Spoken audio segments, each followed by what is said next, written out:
사실 오늘 본문은 이 기대감의 차이에 대한 경고들을 이야기하고 있습니다. 여러분은 앞날에 대한 기대감, 특별히 하나님의 백성으로서 앞으로 여러분의 인생을 어떠한 기대감으로 살고 계십니까?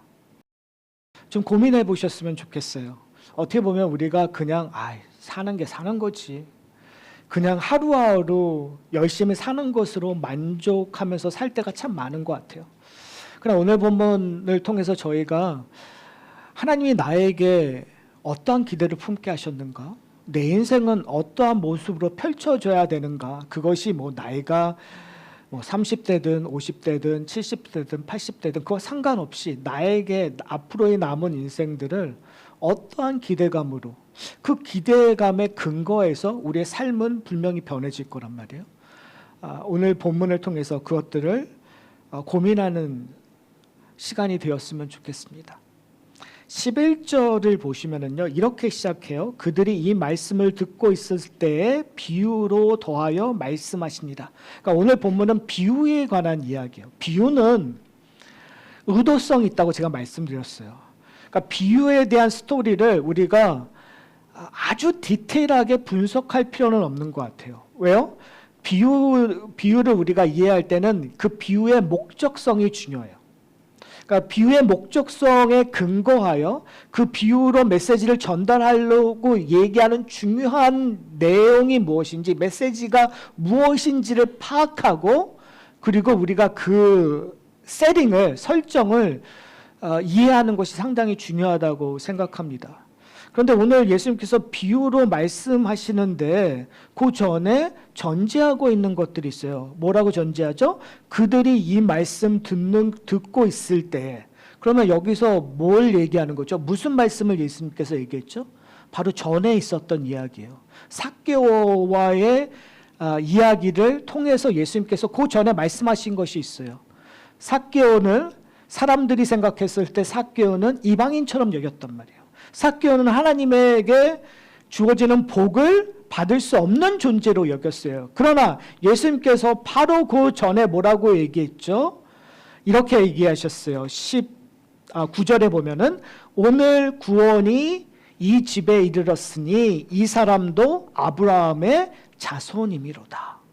그러니까 지금 이 말씀을 듣고 있었을 때, 사람들이 이 말씀을 듣고 있었을 때, 사람들이 삭개오가 아브라함의 자손임을 다시 한번 확인되어졌을 때 예수님께서 비유로 말씀하셨다는 거죠.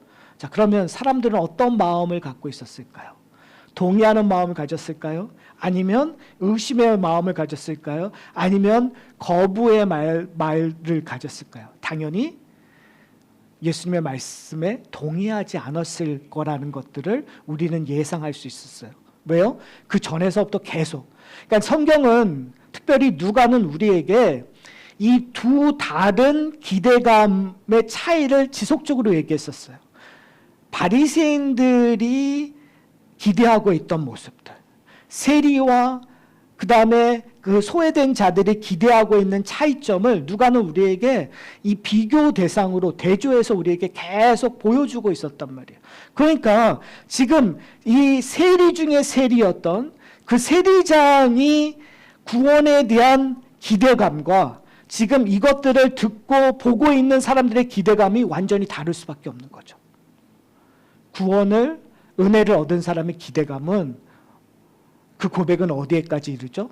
자기의 재산을 팔아서 반은 가난한 자에게 주고 내가 잘못 빼앗으면 4배나 갚겠다라는 결단으로 끌고 가는 거예요. 자기 인생의 모든 것을 드리는 하나님 앞에 헌신으로, 행동으로 반응하는. 왜요? 축복의 기대감이 있기 때문에, 구원의 기대감이 있기 때문에. 그런데 그것을 듣는 다른 사람들의 기대감은 불신이죠. 의심이죠.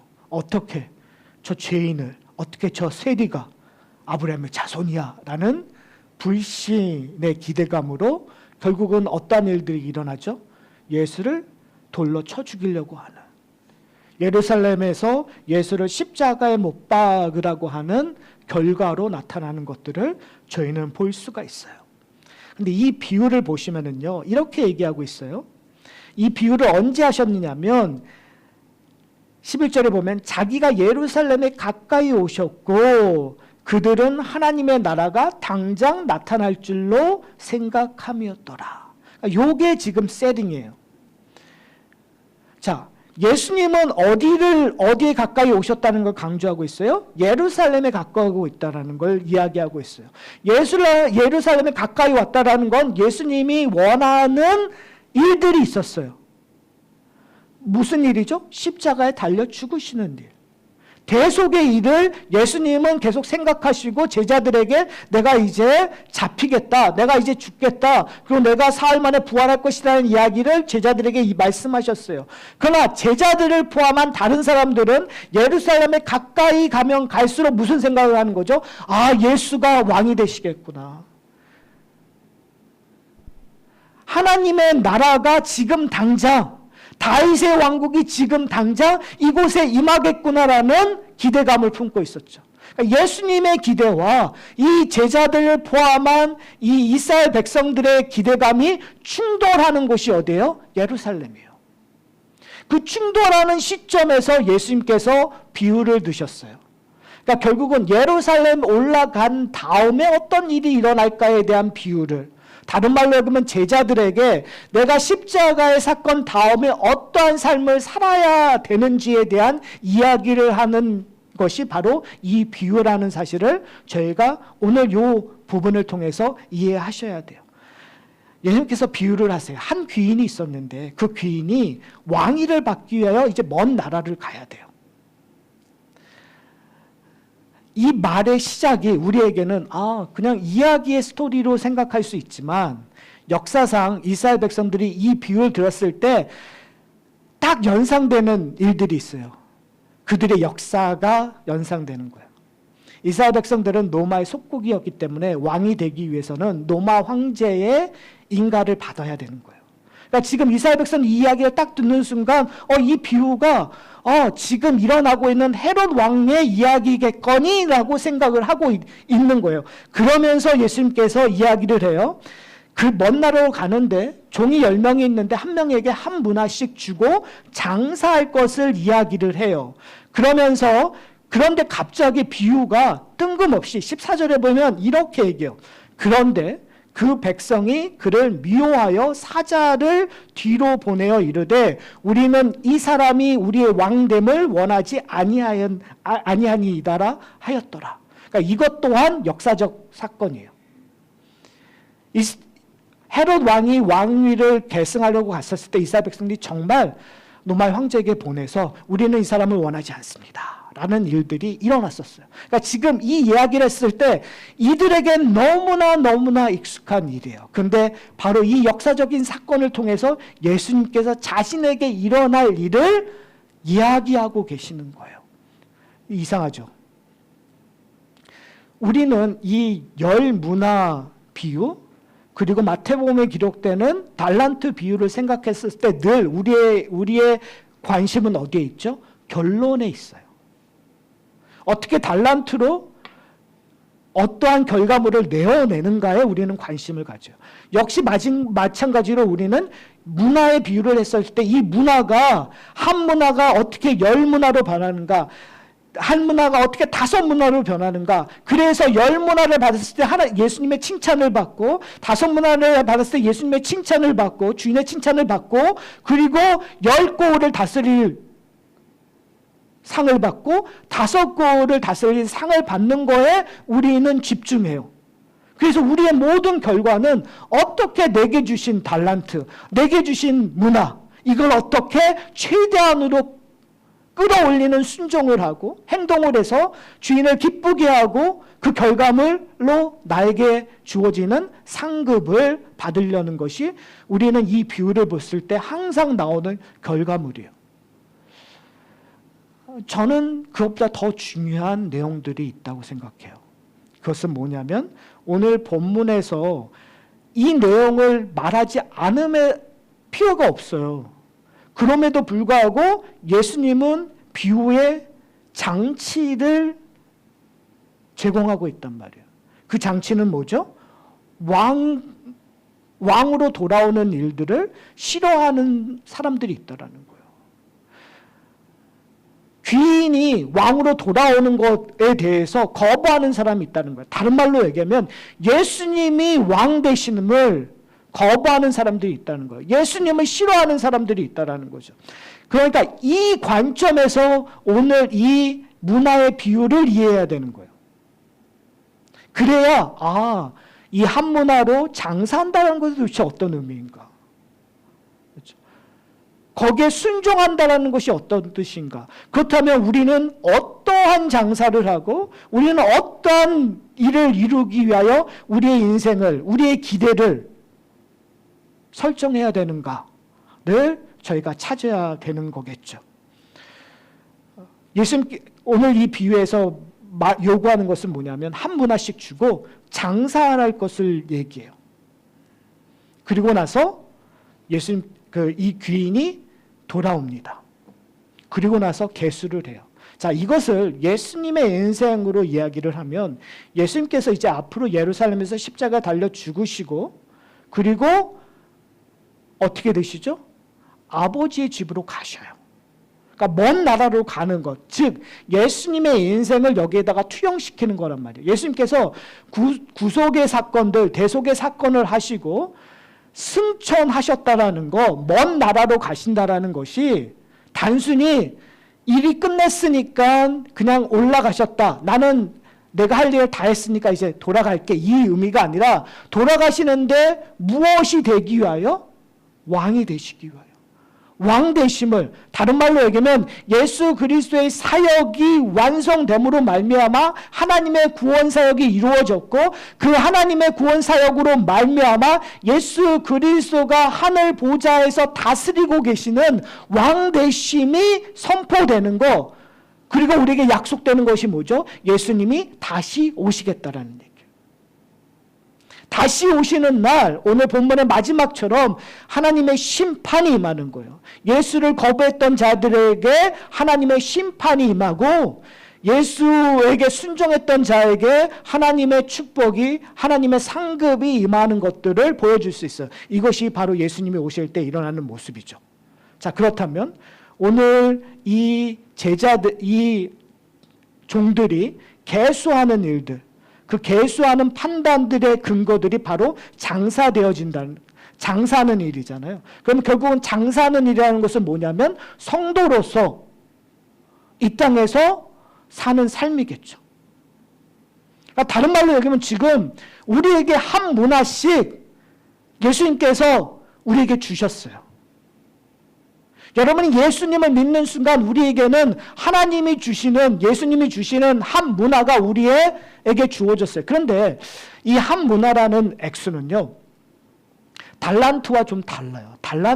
이 한 문화는 보통 노동자들의 3개월 월급이라고 얘기해요. 그러니까 그렇게 많은 액수는 아니에요. 달란트는 이 한 문화의 한 60배 되는 퀄리티라고 얘기해요. 그러니까 달란트는 정말 많은 것을 주는 거예요. 그런데 이 한 문화는 그냥 작은 것들을 주는 거예요.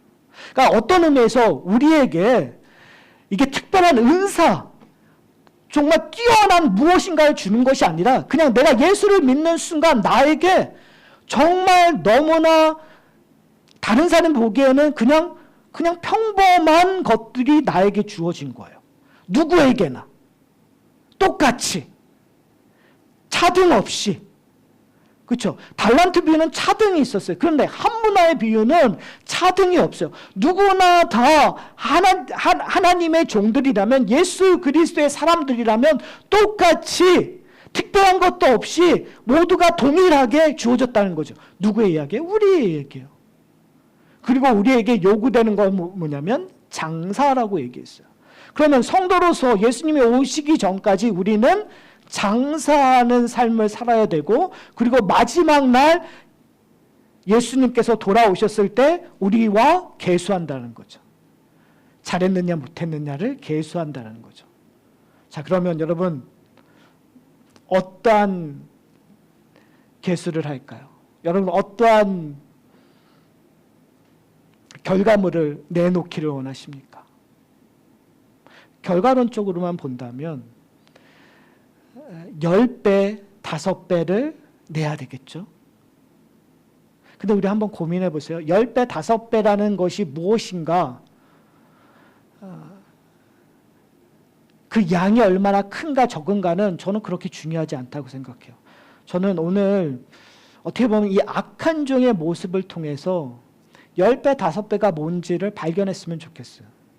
일단 악한 종은 뭐라고 고백을 하죠? 악한 종이 와서 이야기하고 있는 것이 이렇게 얘기하고 있어요.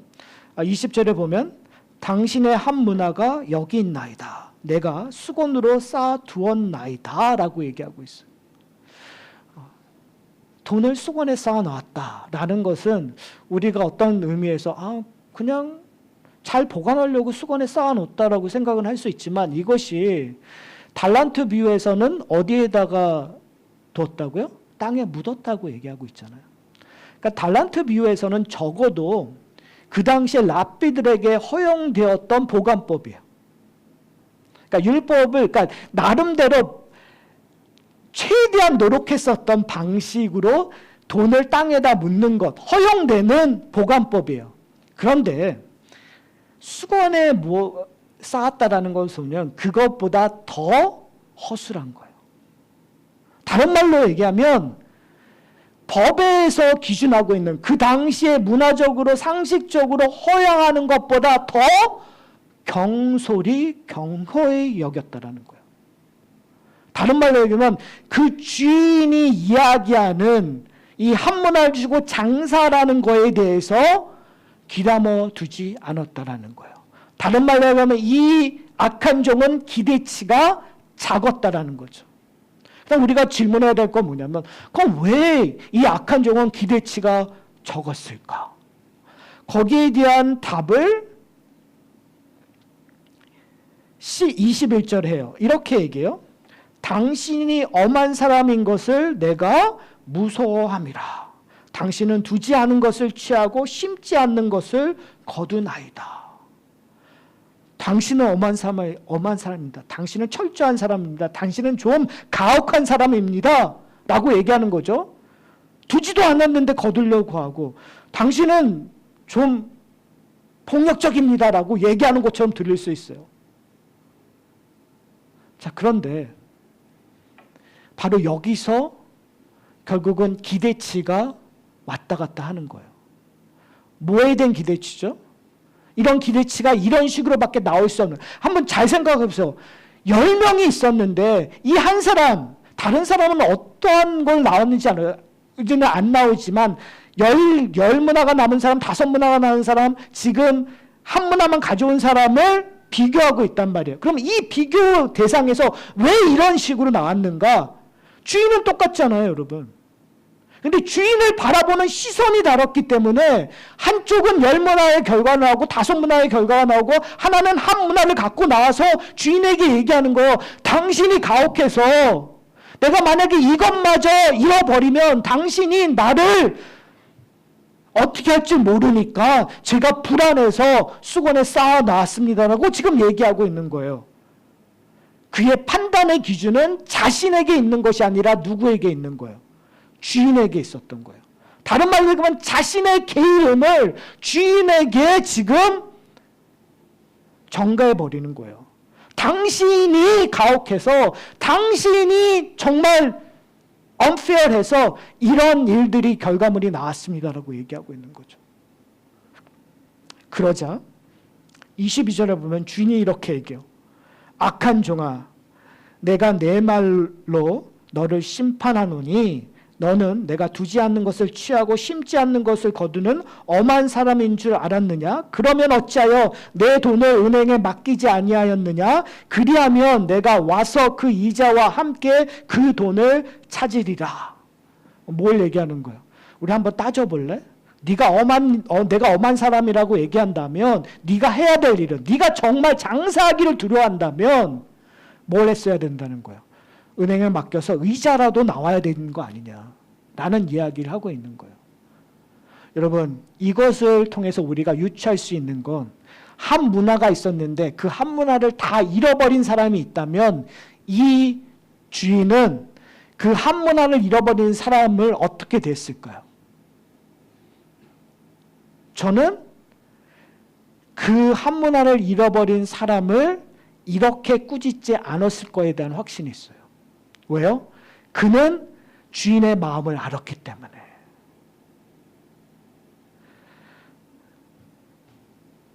지금 이 한 문화를 그냥 가져온 사람은 주인의 마음을 알지 못했어요. 어떤 주인의 마음이요? 여러분, 우리가 좀 고민해야 되는 게 뭐냐면, 한 문화를, 10문화를 받은 사람에게 뭘 주죠? 결과물로? 10고를 다스리는 거였어. 한 문화를 5문화로 갖고 온 사람에게는 5고를 다스리는 거였어요. 잘 생각해 보세요. 제가 한 문화가 값어치가 얼마나 된다고 얘기했죠? 석 달치 월급이라고 얘기했죠. 석 달치 월급을 30달어치의 월급으로 바꿔온 거란 말이에요. 근데 그거에 결과물로 주는 상급이 10고를 다스리는 거예요. 여러분, 이 결과물이 여러분은 페어하다고 생각하세요? 공평하다고 생각하세요? 이만큼 늘려왔으니까 10배 장사를 해왔으니까 고를 주는 것이 맞다고 생각하세요? 전 아니라고 생각해요. 왜요? 한 고울도 아니고 10고울을 다스린다는 건 엄청난 부와 권력을 주는 거예요. 무슨 말이요? 이 주인은 결단코 가혹한 주인이 아니라는 얘기예요. 주인은 은혜로운 주인이에요.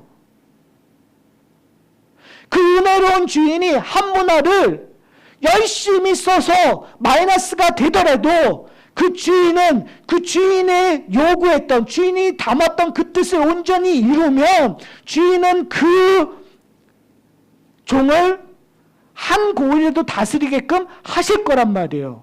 왜요? 그 종은 주인이 누군지 온전히 알았으니까. 자, 그렇다면 우리가 질문해야 되는 거죠. 그럼 도대체 이 장사한다는 것이 무엇일까? 우리는 이것을 그냥 우리가 생각하는 자본주의 안에서 한 문화, 석 달치의 월급을 가지고 어떻게 30개월의 월급으로 불릴까? 어디다 투자할까? 어떻게 사업을 할까로 우리는 생각하잖아요. 그런데 뭘 사업하느냐가 중요한 게 아니게 돼버리는 거예요. 오늘 본문에서 예수님께서 비유하셨을 때 빼도 되는 것들을 지금 넣으셨다고 얘기했죠. 뭘 넣었죠? 장사를 해야 되는 이유에 대해서 얘기하셨어요. 그 장사하는 이유는 뭐죠? 이 사람들이 이 귀인이 왕이 되는 걸 좋아할까요? 안 좋아할까요? 좋아하지 않는다는 얘기예요. 귀인이 왕위를 받으러 떠났어요. 지금 이 동네에는, 이 나라에는 귀인이 없어요. 왕이 없어요. 근데 그 귀인을 대신하는 사람들에게 10명이라는 종에게 한 문화씩 돈이 주어졌어요. 그러면 이 귀인이 원하는 건, 실질적으로 원했었던 거는 돈을 불리는 걸까요? 아니면 민심을 바꾸는 걸까요? 민심을 바꾸는 거겠죠. 왕이 되기를 싫어하는 자들의 마음을 바뀌는 거예요. 제가 왜 이렇게 해석하냐면, 오늘 본문만 보는 것이 아니라 누가복음에서 끊임없이 얘기했던 스토리들이 있었어요. 그 스토리들이 뭐죠? 잃어버린 것들을 찾는 스토리잖아요. 한 마리 잃어버린 양을 찾기 위해서 나머지 양들을 버리고 가는 목자들의 이야기를 해요. 그러니까 뭐냐면 자기의 모든 것들을 다 투자해서라도 잃어버린 것들을 찾겠다라는 얘기예요. 지금 예수님께서 이 비유를 드시는 것들은 이들이 내가 왕 되는 것들을 싫어하고 나를 결국 십자가에 못 박혀 죽게 할 건데, 내가 구원한 자들, 나의 제자들은 어떠한 일들을 해야 되는 거죠? 나에게 주어진 모든 리소스를 통하여 이제는 뭐 해야 되는 거예요? 장사해야 되는 거예요.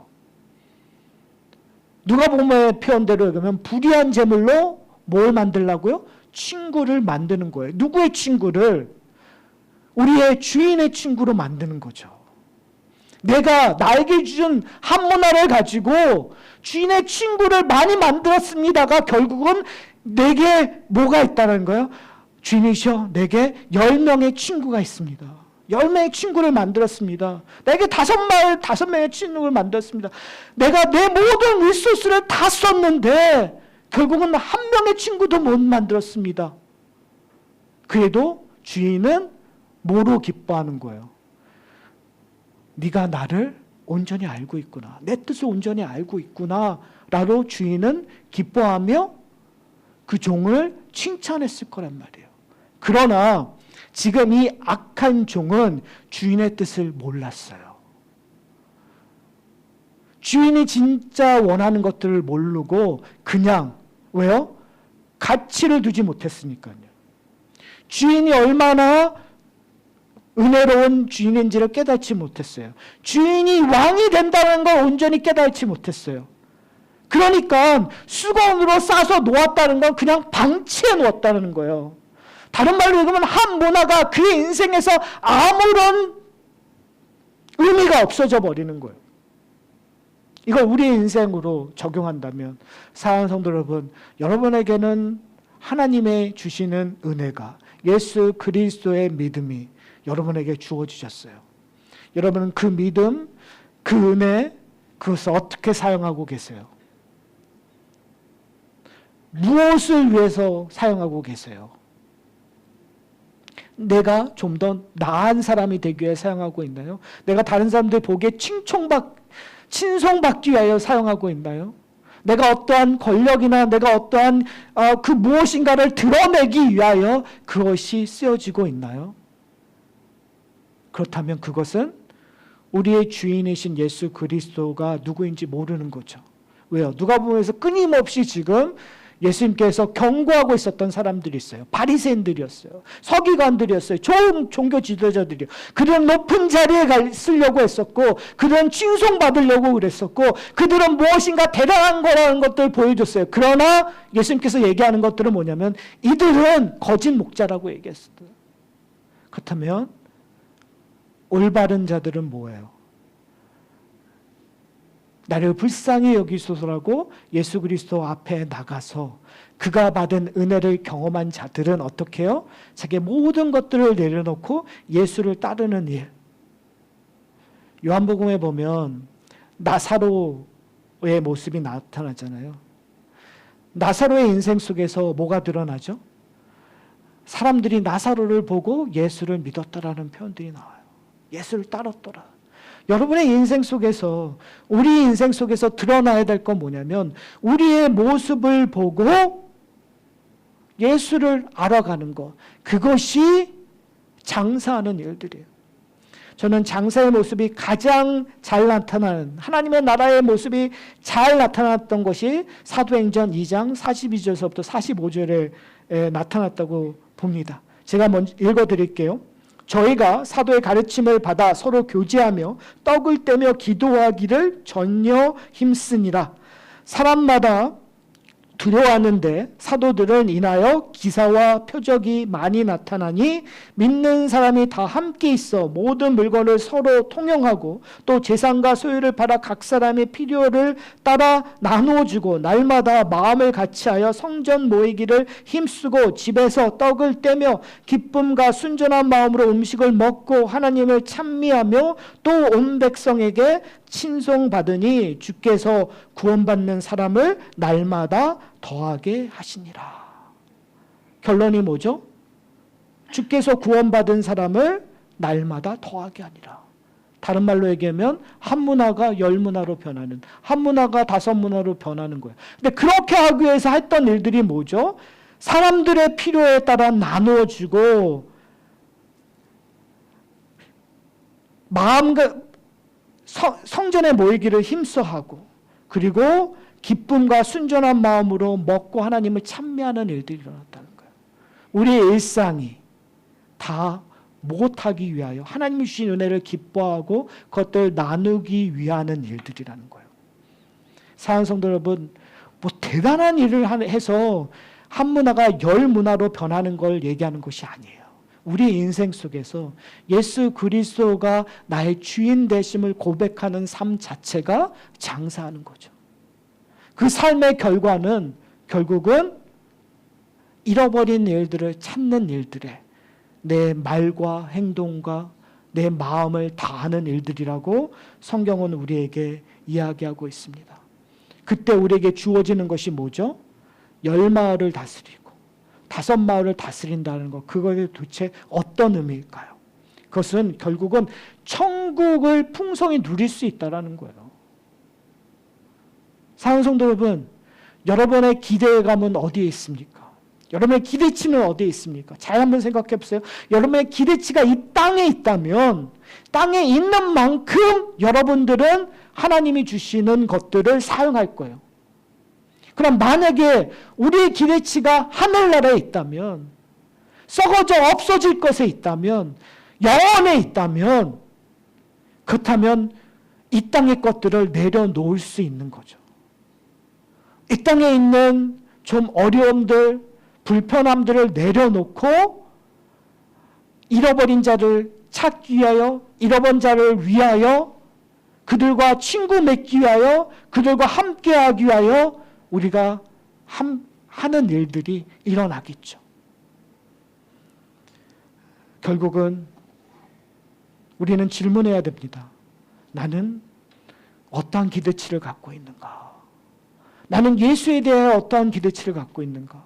나는 하나님의 나라에 대한 어떤 기대치를 갖고 있는가? 나는 천국에 대한 어떠한 기대치를 갖고 있는가? 나는 교회에 대한 어떤 기대치를 갖고 있는가? 나는 우리의 가정에 대한 어떤 기대치를 갖고 있는가? 아이러니하게도 내가 갖고 있는 기대치를 뛰어넘는 결과물은 나오지 않더라고요. 저는 저와 여러분이 우리의 기대치를 다시 한번 계산하는 시간들이 되었으면 좋겠어요. 저도 가끔 특별히 오늘 설교를 준비하면서 저한테 질문 던졌던 것이 있어요. 과연 너는 지금 너에게 주어지는 그 문화를 어떻게 사용하고 있느냐라는 질문.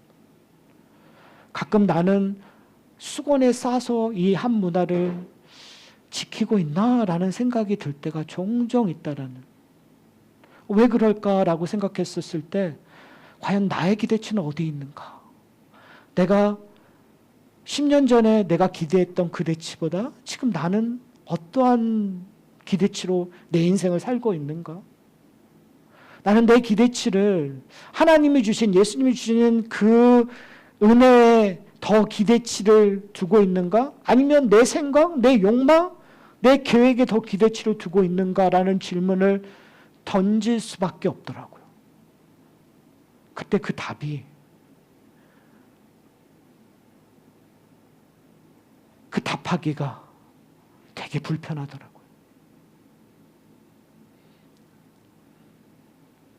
감사한 건 불편한 것을 깨닫는 것이 감사하겠죠.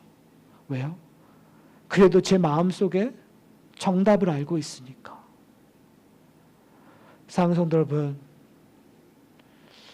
우리는 이러한 달란트 비유나 이 문화의 비유를 들으면 실패에 대한 두려움들이 참 많은 것 같습니다.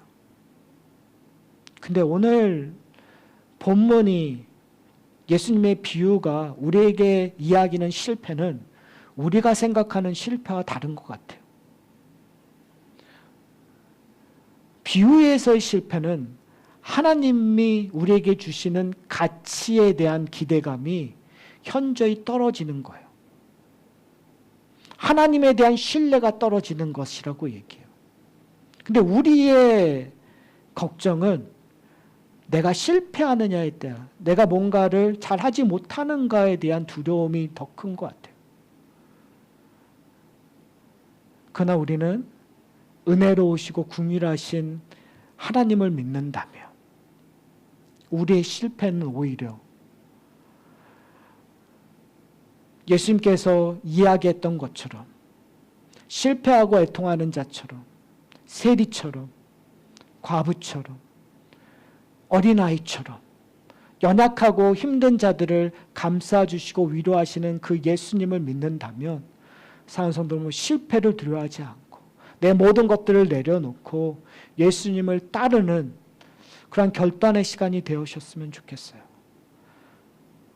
오히려 실패 때문에 수건에 싸고 우리의 주인이신 예수 그리스도를 오해하는 일들을 그만두시고 이제는 하나님이 우리에게 주시는 그 가치를 기대하며 우리의 인생을 하나님 앞에 드리는 저와 여러분이 되시기를 소원합니다.